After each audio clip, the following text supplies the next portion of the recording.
ಜೈ ಶ್ರೀಮನ್ನಾರಾಯಣ. ನಾನು ಹೇಳುವ ವಿಶ್ಲೇಷಣೆ ರಾಮಾನುಜದಾಸ ಶ್ರೀಮಾನ್ ಗಟ್ಟು ವೇಣುಗೋಪಾಲ ಸ್ವಾಮಿಯವರ ರಚನೆಯಾಗಿದೆ. 18ನೇ ಅಧ್ಯಾಯ ಮೋಕ್ಷ ಸನ್ಯಾಸ ಯೋಗ. 76ನೇ ಶ್ಲೋಕ. ರಾಜನ್ ಸಂಸ್ಮೃತ್ಯ ಸಂವಾದಂ ಇಮಂ ಅದ್ಭುತಂ ಕೇಶವ ಅರ್ಜುನಯೋಃ ಪುಣ್ಯಂ ಹೃಷ್ಯಾಮಿ ಚ ಮುಹುರ್ಮುಹುಃ. ಓಂ. ಗೀತಾಚಾರ್ಯ ಶ್ರೀಕೃಷ್ಣ ಪರಮಾತ್ಮ ಅರ್ಜುನನೊಂದಿಗೆ ನಮ್ಮೆಲ್ಲರಿಗೂ ಶ್ರೀಮದ್ ಭಗವದ್ಗೀತೆಯನ್ನು ಕಲಿಸಿದ್ದಾನೆ. ಸಂಜಯನು ಸಂಪೂರ್ಣ ಭಗವದ್ಗೀತೆಯನ್ನು ಧೃತರಾಷ್ಟ್ರನಿಗೆ ನಿರೂಪಿಸಿ ಹೀಗೆ ಹೇಳುತ್ತಿದ್ದಾನೆ: ಓ ಧೃತರಾಷ್ಟ್ರ, ಕೃಷ್ಣ ಮತ್ತು ಅರ್ಜುನರ ನಡುವಿನ ಸಂಭಾಷಣೆಯು ಅತ್ಯಂತ ಅದ್ಭುತ ಮತ್ತು ಅತ್ಯಂತ ಮಂಗಳಕರವಾಗಿದೆ. ಓ ರಾಜ, ನಾನು ಆ ಸಂಭಾಷಣೆಯನ್ನು ಮತ್ತೆ ಮತ್ತೆ ನೆನಪಿಸಿಕೊಂಡು ಪದೇ ಪದೇ ಖುಷಿ ಪಡುತ್ತಿದ್ದೇನೆ. ಹೀಗೆ ಹೇಳುವ ಮೂಲಕ ಸಂಜಯನು ಭಗವದ್ಗೀತೆಯನ್ನು ಕೇಳುವುದರಲ್ಲಿ ಎಷ್ಟು ಆನಂದವಿದೆ ಮತ್ತು ಪದೇ ಪದೇ ಶ್ರೀಮದ್ ಭಗವದ್ಗೀತೆಯನ್ನು ಸ್ಮರಿಸುವುದರಿಂದ ಎಷ್ಟು ಸಂತೋಷವಾಗುತ್ತದೆ ಎಂಬುದನ್ನು ವಿವರಿಸುವ ಮೂಲಕ ನಮ್ಮೆಲ್ಲರನ್ನೂ ಪ್ರೋತ್ಸಾಹಿಸುತ್ತಿದ್ದಾನೆ. ಸಂಜಯನ ಮಾತುಗಳನ್ನು ಸ್ಮರಿಸುತ್ತಾ ಶ್ರೀಮದ್ ಭಗವದ್ಗೀತೆಯನ್ನು ಆನಂದದಿಂದ ಪದೇ ಪದೇ ಕೇಳಲು ಪ್ರಯತ್ನಿಸೋಣ. ನಾವು ಶ್ರೀಮನ್ನಾರಾಯಣನನ್ನು ಮಾತ್ರ ಆಶ್ರಯಿಸೋಣ ಮತ್ತು ನಾವೆಲ್ಲರೂ ಸಂಜಯನ ಮಾತುಗಳನ್ನು ಶ್ಲೋಕದ ರೂಪದಲ್ಲಿ ಹಾಗೆಯೇ ಪುನರಾವರ್ತಿಸೋಣ. ರಾಜನ್ ಸಂಸ್ಮೃತ್ಯ ಸಂವಾದಮಿಮಮದ್ಭುತಂ ಕೇಶವಾರ್ಜುನಯೋರ್ ಪುಣ್ಯಂ ಹೃಷ್ಯಾಮಿ ಚ ಮುಹುರ್ಮುಹುಃ. ಗೀತೆಯ ಸತ್ವ ಮತ್ತು 8 ಭಾಷೆಗಳು. ಶ್ರೀಕೃಷ್ಣ ಪರಮಾತ್ಮ ಉಪದೇಶಿಸಿರುವ ಶ್ರೀಮದ್ ಭಗವದ್ಗೀತೆಯ ಪೂರ್ಣಸತ್ವ. ಅಧ್ಯಾಯ 18 65ರಿಂದ 70 ಶ್ಲೋಕಗಳಲ್ಲಿ 8 ಕಾರ್ಯಗಳನ್ನು ಮಾಡಬೇಕಾಗಿದೆ. ಶ್ರೀಕೃಷ್ಣ ಹೇಳುತ್ತಾನೆ, ಈ 8 ಕಾರ್ಯಗಳನ್ನು ಯಾರು ಅನುಸರಿಸುತ್ತಾರೋ ಅವರನ್ನು ನಾನು ಪ್ರೀತಿಸುತ್ತೇನೆ.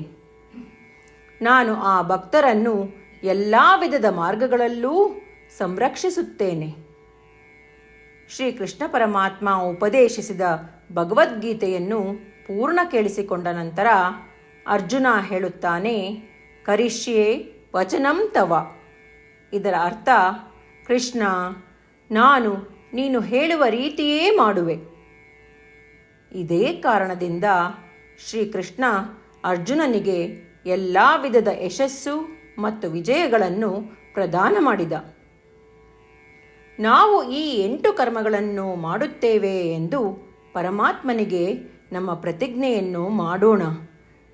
ಶ್ರೀಕೃಷ್ಣ ಪರಮಾತ್ಮನಿಗೆ ವಚನ ಕೊಡುವುದಕ್ಕಿಂತ ಯಾವ ಪೂಜೆ, ತಪಸ್ಸು ಅಥವಾ ಯಜ್ಞ ದೊಡ್ಡದಿಲ್ಲ.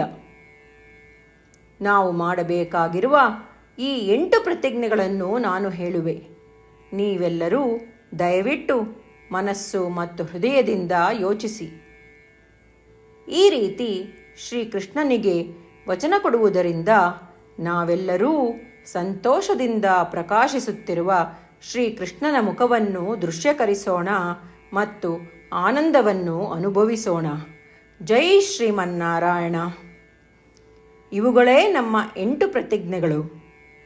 ನಮ್ಮ ಮೊದಲನೇ ಪ್ರತಿಜ್ಞೆ: ಹೇ ಶ್ರೀಮನ್ನಾರಾಯಣ, ನೀನು ಸೂಚಿಸಿರುವ ಹಾಗೆ ನಾನು ಸದಾ ನಿನ್ನ ಧ್ಯಾನ ಮತ್ತು ಚಿಂತನೆ ಮಾಡುವೆ.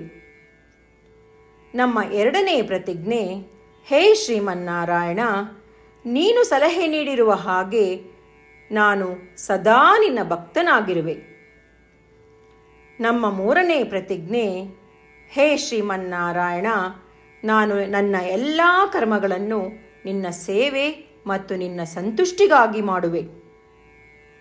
ನಮ್ಮ 4ನೇ ಪ್ರತಿಜ್ಞೆ, ಹೇ ಶ್ರೀಮನ್ನಾರಾಯಣ, ಅನುಸರಿಸಲು ನೀನು ಹೇಳಿರುವ ಹಾಗೆ ನಾನು ನಿನಗೆ ಸೇರಿದವನೆಂದು ಶ್ರೇಷ್ಠ ನಂಬಿಕೆ ಇದೆ ಮತ್ತು ನಾನು ಸದಾ 2 ಕೈಗಳನ್ನು ಜೋಡಿಸಿ ನಿನಗೆ ನಮಸ್ಕಾರ ಮಾಡುತ್ತೇನೆ ಮತ್ತು ನಿನ್ನನ್ನು ಪೂಜಿಸುತ್ತೇನೆ. ನಮ್ಮ 5ನೇ ಪ್ರತಿಜ್ಞೆ, ಹೇ ಶ್ರೀಮನ್ನಾರಾಯಣ, ನಿನ್ನ ವಚನಗಳನ್ನು ಸ್ಮರಿಸುತ್ತೇನೆ. ಮಾಮೇಕಂ ಶರಣಂ ವ್ರಜ, 18ನೇ ಅಧ್ಯಾಯ 66ನೇ ಶ್ಲೋಕ. ನೀನು ಹೇಳಿರುವೆ, ನಿನಗೊಬ್ಬನಿಗೇ ಶರಣಾಗಬೇಕು. ಶ್ರೀಮನ್ನಾರಾಯಣ, ನಿನಗೊಬ್ಬನಿಗೇ ಶರಣಾಗುವೆ. ನಮ್ಮ 6ನೇ ಪ್ರತಿಜ್ಞೆ, ಹೇ ಶ್ರೀಮನ್ನಾರಾಯಣ, ನಿನ್ನ ವಚನಗಳನ್ನು ಸ್ಮರಿಸುತ್ತೇನೆ.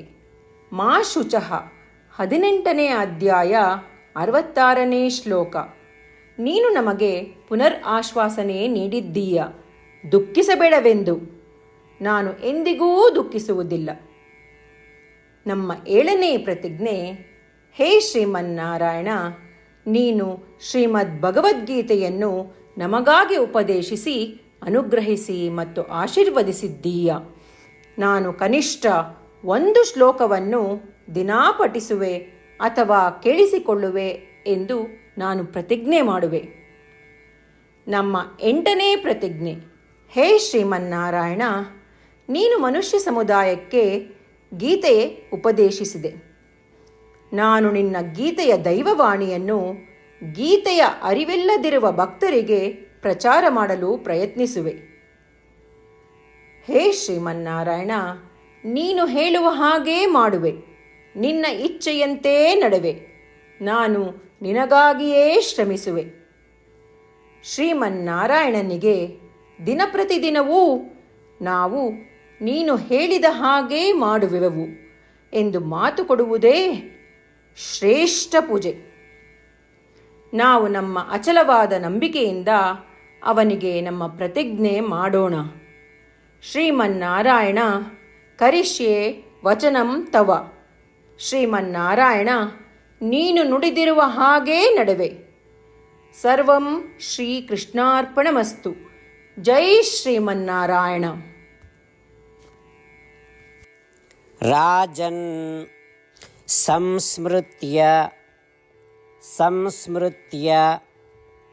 ಸಂವಾದಂ ಇಮಂ ಅದ್ಭುತಂ ಕೇಶವ ಅರ್ಜುನಯೋಃ ಪುಣ್ಯಂ ಹೃಷ್ಯಾಮಿ ಚ ಮುಹುರ್ಮುಹುಃ. ಓಂ ರಾಜನ್ ಸಂಸ್ಮೃತ್ಯ ಸಂವಾದಮಿಮಮದ್ಭುತಂ ಕೇಶವಾರ್ಜುನಯೋರ್ಪುಣ್ಯಂ ಹೃಷ್ಯಾಮಿ ಚ ಮುಹುರ್ಮುಹುಃ.